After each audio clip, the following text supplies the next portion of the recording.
Your friends probably have more friends than you do. Beyond being possibly more fun and attractive, this is also due to a curious yet true phenomenon called the friendship paradox. First described by sociologist Scott Field in a 1991 article, the conclusion is clear.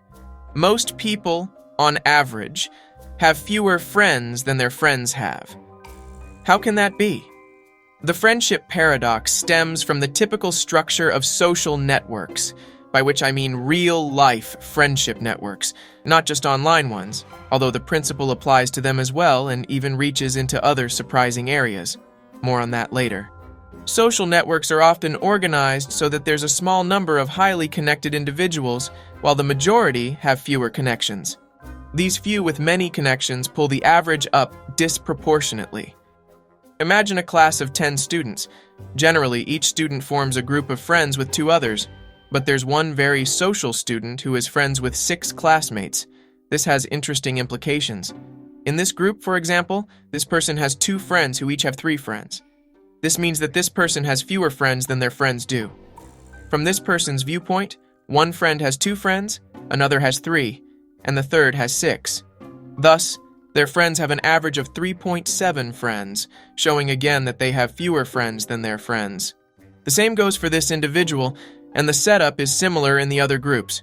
So the whole class, aside from the popular student, has fewer friends than their friends do.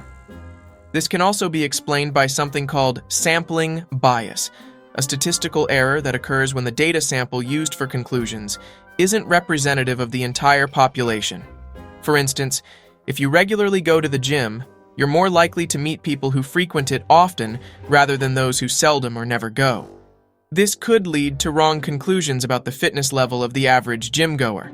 In the case of social networks, it means that if someone has many friends, it's simply more likely you'll be one of their friends. In other words, the odds of being friends with someone who has very few friends are quite low.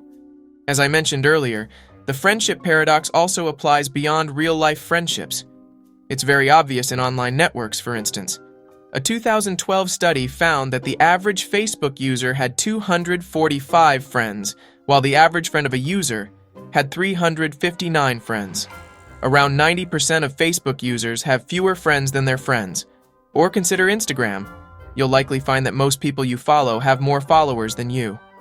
The friendship paradox extends into less obvious areas too. For example, it applies to romantic relationships. Statistically, it's likely your partner has had more previous partners than you.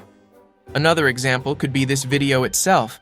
It probably has fewer views than videos you've watched before.